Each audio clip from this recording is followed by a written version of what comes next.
الحمد لله نحمده ونستعينه ونستغفره ونؤمن به ونتوكل عليه ونعوذ بالله من شرور أنفسنا ومن سيئات أعمالنا من يهده الله فلا مضل له ومن يضلله فلا هادي له ونشهد أن لا إله إلا الله ونشهد أن محمدا عبده ورسوله فقد قال الله تبارك وتعالى في القرآن المجيد والفرقان الحميد بعد أعوذ بالله من الشيطان الرجيم بسم الله الرحمن الرحيم قال إني عبد الله آتاني الكتاب وجعلني نبيا وقال تعالى طه ما أنزلنا عليك القرآن لتشقى صدق الله العظيم وصدق رسوله النبي الكريم ونحن على ذلك من الشاهدين والشاكرين والحمد لله رب العالمين.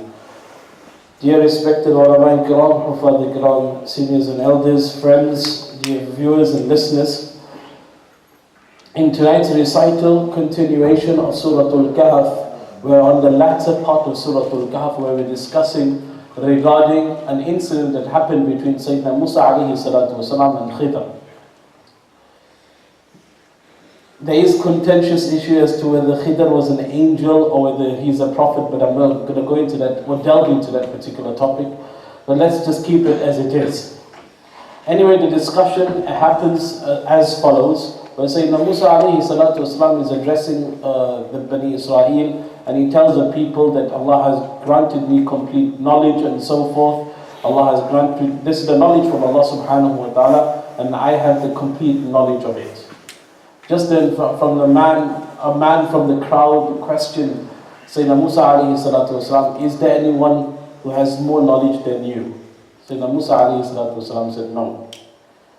Then it became a test for Sayyidina Musa alayhi salatu wasalam. The command was, there's a fish inside the basket, take this basket with you and take it to a certain place, and the fish will come out and you must follow the fish when it gets inside the ocean. So Sayyidina Musa alayhi salatu wasalam with his young colleague and friend, they go along. And as they come along, it was a tiresome journey. Sayyidina Musa alayhi salatu wasalam decided to rest. His companion put the basket down and the fish popped out from the basket and went inside the sea. He'd seen it. And when Sayyidina Musa alayhi salatu wasalam woke up from his sleep, he forgot to inform Musa alayhi salatu wasalam regarding the incident that happened. So again, continuing with their journey as they went further and further and further, then eventually he remembered. And then he said, "Oh Musa, that whilst you were resting, the fish popped out of the basket and has gone into the ocean." So he said, that is exactly what we need to do. That is our task. That is exactly what we have to do. Is follow that fish and then we will meet that pious person. Because that's what Allah subhanahu wa ta'ala instructed Musa alayhi salatu wasalam, that you will find my servant there, Khidr. So they retracked their steps, they went back to the very same place, the fish popped out, and as they went into the ocean, it formed like a tunnel, and there Khidr alayhi salam, as many have said, scholars, he met Khidr alayhi salatu wasalam. So again, the conversation began between Khidr and Sayyidina Musa alayhi salatu wasalam, that I have come here to learn from you and the knowledge which Allah subhanahu wa ta'ala has bestowed you with. So Khidr alayhi salatu wasalam said, okay, no problem. You can come along with me, as they say in English, you can tag along with me, but don't ask any questions. Don't ask. You will see things unusual, something peculiar, but don't ask questions. Sayyidina Musa alayhi salatu wasalam said, okay, no problem. And as they went, they came forward, and obviously they need to climb and get on board the boat. And as they came on board the boat, Khidr alayhi salatu wasalam damaged the boat. Musa alayhi salatu wasalam became furious. How can you do that? What has the boat done to you? Or the people of the boat has done to you? Khidr alayhi salatu wasalam said, you see what I told you, don't ask any questions. But this is absolutely wrong. How can you do that? Khidr alayhi salatu wasalam said, Musa, relax, don't ask. Like I said, you won't bear it with me. Anyway, continuing, they come off the boat, And there was a youngster, a boy. Again played. Sayyidina Khidr alayhi salatu wasalam killed this boy. Again, Musa alayhi salatu wasalam said, how can you kill him? What has the boy done to you? He's so innocent. He hasn't done anything. He hasn't hurt you in any way. Why are you killing him? Khidr said, like I said, you won't have patience. Like I said, unusual things will happen. Peculiar things will happen. You will not be able to continue with me like this if you're going to continue asking questions. Musa alayhi salatu said, okay, no problem, I'll listen. But they went on further and they came to a wall which was crooked. Khidr alayhi salatu wasalam straightened the wall. So Musa alayhi salatu wasalam said, why did you straighten the wall? Or why don't you ask for some money for you? Because why did you straighten the wall for them? It was crooked, you could have just left it crooked. Why did you straighten the wall for? The Khidr alayhi salatu wasalam said, enough now. Now from here we depart.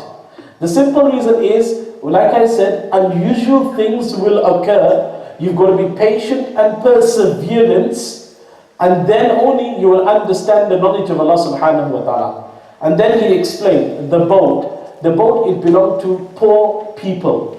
And as this boat, we obviously came off, but had the boat went on further, the king was taking everybody's boat away if it was in good shape and form. All I did was make a little damage to it so the king won't take their boat away from them. So that's the first one. The second one is the child. The child, he was a very rebellious child. He would actually turn the parents into kufr, make the parents do things which are totally haram and evil. Hence the reason why I killed him, so Allah subhanahu wa ta'ala blesses him with a righteous son. A son who will be good to them.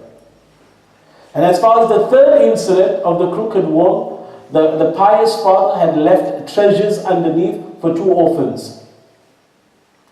And if the wall had to come down, the treasures would have been exposed and people would have usurped the rights of these orphans. Hence, all I did was straighten the wall. When these orphans will become teenagers, when they be mature, when they have their own strength and ability, they will take the treasures themselves and they will use it for themselves because their pious father had left the treasures for them. And from there, Khidr alayhi salatu wasalam departed. And he said, Musa, you won't be able to bear patience and perseverance with me. From here we depart, you go your way, I go my way. That's when Musa alayhi salatu wasalam learned his lesson, as I don't have the fully or complete knowledge of Allah subhanahu wa ta'ala, but there are people out there who have more knowledge than us. And rightfully so, if we look around today, I'm not saying I have the complete knowledge. There is also other scholars who are far much more knowledge than me, whom Allah subhanahu wa ta'ala has blessed them with. You will find that they will continue. You will find, alhamdulillah, we have great orators within our community, within our times that we are living in. We have good, amazing scholars, mashallah, who Allah has given them the gift of the gap. So when they speak, alhamdulillah, they have great influence upon the people, and people listen attentively to them. That is, not everybody has it. Like I said, certain individuals do have it, but not every single person has it. So that's the discussion in relation to Sayyidina Musa alayhi salatu wasalam and Khidr alayhi salatu wasalam. The next chapter we began with Surah Maryam, where Allah subhanahu wa ta'ala then speaks about Zakaria alayhi salatu wasalam wanting a child in old age, which Allah subhanahu wa ta'ala then blessed Zakaria alayhi salatu wasalam with a son called Yahya alayhi salam. And then Allah also speaks about regarding Sayyidina Maryam alayhi salam, regarding when Allah said, you know what, I'm going to be blessing you with a child without the intervention of a father. But when Allah subhanahu wa ta'ala blew in Maryam alayhi salatu wasalam, she became pregnant, she conceived, Isa alayhi salatu wasalam was born. Now she went on the outskirts of the city when Sayyidina Isa alayhi salatu wasalam was born. And when she was returning back with Isa alayhi salatu wasalam, she panicked for a moment and she said, how am I going to answer to people, to the accusations that people will level against me? How am I going to answer to that?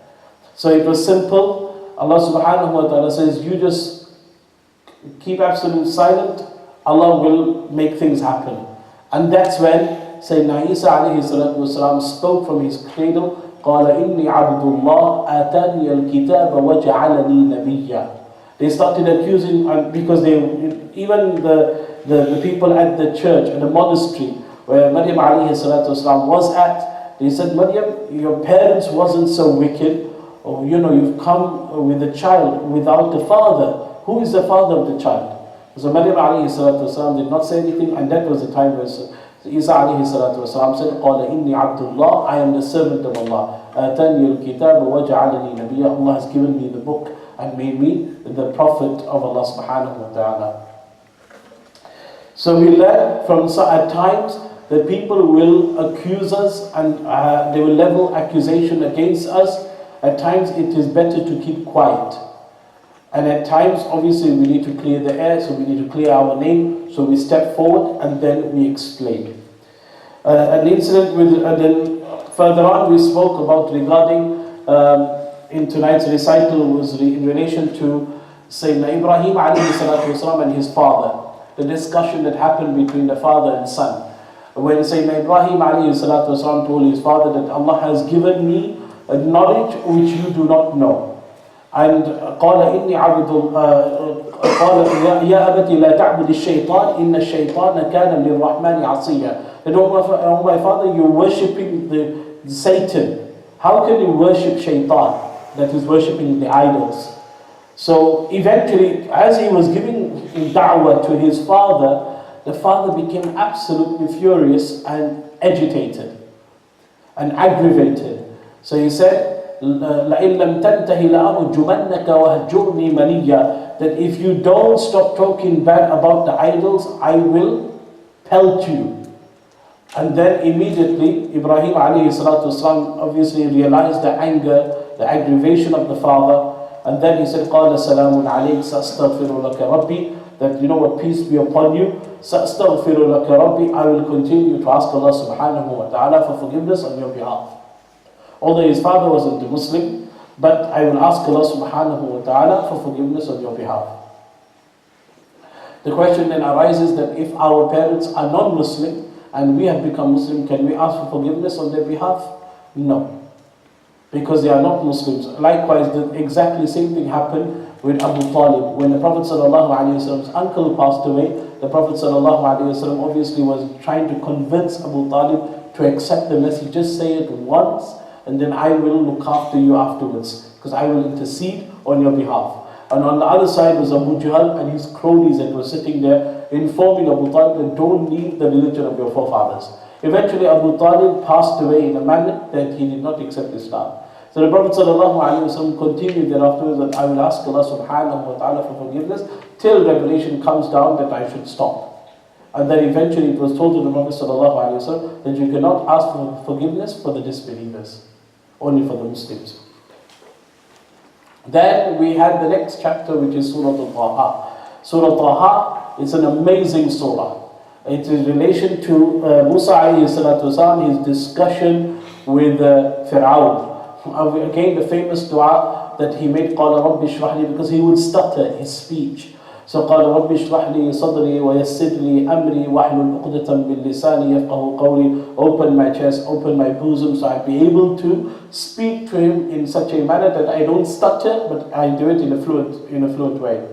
Now imagine going up to the tyrant of the time and speaking to him directly, and that is exactly what Musa alayhi salatu wasalam. But before going there, he asked Allah subhanahu wa ta'ala to open his chest and bosom, which is also an ideal thing, that before we go for interviews for our jobs or whatever the case it may be, and if we ourselves have an interview for whatever reasons, so we should recite this particular dua, because that is precisely what Sayyidina Musa alayhi salatu wasalam recited, and Allah opened up his chest, his bosom, and he would be able to speak openly as well, without stuttering. The most amazing chapter, one of the amazing things of this particular surah is how Sayyidina Umar ibn al-Khattab radiyallahu anhu accepted Islam. Amazing. Which I would like to make mention, it is because of this particular verse. It was at that moment in time where Rasulullah sallallahu alayhi wa sallam made dua that, oh Allah, accept Islam strengthened Islam with two certain individuals. Umar ibn Hisham, which is Abu Jahl, and Umar ibn al-Khattab radiallahu anhu. Allah accepted the dua of the Prophet sallallahu alaihi wasallam on behalf of Sayyidina Umar ibn al-Khattab radiallahu anhu. Although he was on the verge to assassinate the Prophet sallallahu alaihi wasallam. And before he can go to the Prophet sallallahu alaihi wasallam, someone told him that, why don't you look at your own household? And that's why he's seen his sister and his brother-in-law learning the Quran. And then he already heard by the time he came close to the house. And then he had a bit of skirmish and argument with his brother-in-law. He hit him, hit his sister. And after hitting his sister, he felt a bit guilty as to why I did it. But his sister said, you can hit us, you can do whatever you want. We will not forsake Islam. That's when Umar ibn al-Khattab radiallahu anhu realized that I can't do anything further than this. And that's when he said, okay, I want to see this Quran that you are learning, that you are reading. So his sister said, you know what, you are impure, you can't touch it. So he took a bath, he bathed himself, he came, and then he looked at the words of the Quran. Umar radiallahu anhu was illiterate. Then he said, take me to this man, Muhammad. So they came, and he came in such a manner that the sword was not in its sheath. It was still out. Hamza radiallahu anhu, who was with the Prophet sallallahu alaihi wasallam, said, you know what, if this man's going to strike, I'm also going to strike. So Rasulullah sallallahu alaihi wasallam was looking at Umar. And then he said, no, don't worry, this man has come here with a different motive, not ulterior motive. So as Sayyidina Umar ibn al-Khattab came close, Rasulullah sallallahu alayhi wa sallam brought Umar radiallahu anhu closer, and then he said that I want to accept Islam, which brought great joy and happiness and jubilation for the Sahaba, because now Umar radiallahu anhu was a very vibrant Sahabi. Sahabi, in Urdu they say, Jalilul Qadr Sahabi the. Was absolutely vibrant. You speak on the life of Umar ibn al-Khattab radiallahu anhu. It only adds flavor to the gathering. It's amazing how this man, in the 12 years of Khilafah which Allah had blessed him with, how he turned, from the time of Abu Bakr radiallahu anhu, right up until the end of his Khilafah, how he actually strengthened Islam. That was one point. And secondly, how he actually pushed things a lot, which inshallah some other time I will make mention regarding the benefit system that we have in our country. It wasn't created by the British Empire or the British government, but rather it was created by Sayyidina Umar ibn al-Khattab radiallahu anhu, when an incident happened with the mother and the child. It's a beautiful incident as well. Anyway, so Sayyidina Umar ibn al-Khattab radiallahu anhu, after accepting Islam, it brought great joy. When Sayyidina Jibreel alayhi salatu wasalam descended from the heavens and said that, you know what, Umar has brought great joy to the Sahaba, but do you know that it also brought great joy in the heavens as well. Even the Malaika are happy on the Iman of Umar. Further than that, Umar radiallahu anhu sat down and he said, O Prophet of Allah, isn't Islam the true religion? So the Prophet answered in the affirmative. Then if Islam is true, then why are we still making ibadah in seclusion? That was the time when Sayyidina Umar ibn al-Khattab radiallahu anhu grabbed the hand of Muhammad sallallahu alayhi wa sallam and took him inside the Kaaba and said, whoever dares, I will make sure I will assassinate that person. I took the Prophet sallallahu alayhi wa sallam in the mataf, and they started worshipping Allah openly. No more secretly now. And nobody would dare come close to the Prophet sallallahu alayhi wa sallam. Abu Jahl was just left watching. And that's how Umar, he had great awe and respect amongst the Muslims and non-Muslims. Another fascinating story which I would like to, inshallah, make mention of, being conscious of the time as well, is absolutely amazing. It was Sheikh Abdul Basit, Qari Abdul Basit, famously known from Egypt, from Misr. It's an amazing incident. He was touring America, the States. So he was sitting in one gathering and someone asked him, that Sheikh, you want to mention, one miracle that you have seen through Quran itself. So Sheikh Abdul Basit said, not one, I can mention numerous amount of miracles that I have personally seen myself. Then he mentions one lovely and beautiful incident.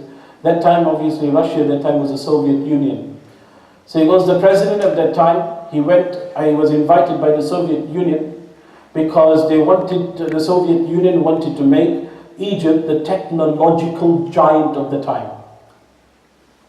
So he went to the Soviet Union. And as he went to the Soviet Union, they showed him around, they showed him everything. And then they said to him that, you know what, we want to make you, Egypt, to be the technological giant. But you need to, Islam is a hindrance. So you have to push Islam to one side and make sure that you guys become the technological giant. So the president of that time, he was a bit shy, he didn't say anything, and he felt ashamed that I couldn't defend Islam at that moment in time. So he said, the next time when I will go, when I get invited, I'll take a good friend of mine. So anyway, after a couple of years later, he was invited again to go to the Soviet Union. This time he said, I'm going to bring my friend Sheikh Abdul Basit with me. And as Qadi Abdul Basit went along with him, again, for him it was just an excursion to the Soviet Union. So he went along with the president of that time, and then they took him on a tour. After seeing the tour, then they had a meeting. So the president of Egypt said, you know what, before we can commence, as it is the norm of the Muslims, that before we commence any consultation, we begin with the Quran. So he said, I'm going to request Sheikh Abdul Basit to recite the Quran. Sheikh Abdul Basit said, I sat there and I seen like they were these are Soviet Unions who don't believe in God at all. They don't have faith, they don't believe in faith at all. So they were sitting there, there were approximately 8 of them, 4 on each side. And then the president of Egypt, the prime minister of Egypt was sitting there, right in front. So Sheikh Abdul Basit said, I was about to recite, I closed my eyes and I thought, what can I recite that can affect them? Then he closed his eyes and he recited, طَهَ مَا أَنزَلْنَا عَلَيْكَ الْقُرْآنَ لِتَشْقَى إِلَّا تَذْكِرَةً لِمَنْ يَخْشَى. He recited approximately, it is written, 2 pages. Sheikh Abdul Basit said, after my recital, I just slightly had a glance and I seen that all of them, the Soviet Union, there were 8 of them, tears started flowing down their cheeks. And there was a little smile on the face of the Prime Minister of Egypt. And he asked them that, why are you crying? And you know what was the answer? We don't know, but these words make us cry. That is the power of the Quran. We don't know what it means, but these words make us cry. Really, brothers, me and you will listen to the Quran. When last did we cry when we hear the words of Allah subhanahu wa ta'ala? Brothers, we need to contemplate. Why? Why has the Quran not had an impact on ourselves, on our lives, on our hearts? Why? Why can't we cry? Why is it so difficult for us to cry? The simple excuse we'll have, but we don't understand the Quran. The Soviet Union, they were sitting there, they didn't even understand Alhamdulillah Rabbil Alameen. They don't even know Bismillahir Rahmanir Rahim. They don't even know A'udhu Billahi Minash Shaitanir Rajeem. But they could not hold their tears, but they were crying. And when they were asked that, why are you crying? They had no answer. We don't know why we are crying, but these words make us cry. So again, brothers, we really need to contemplate. And why the impact of the Quran doesn't come into our hearts? Why doesn't the tears flow down our cheeks? And lastly, then it's a very lengthy incident, inshallah, we'll continue with it tomorrow as well. It's in relation with Musa alayhi salatu wasalam. When he went to meet Allah subhanahu wa ta'ala, there was a man called Samiri.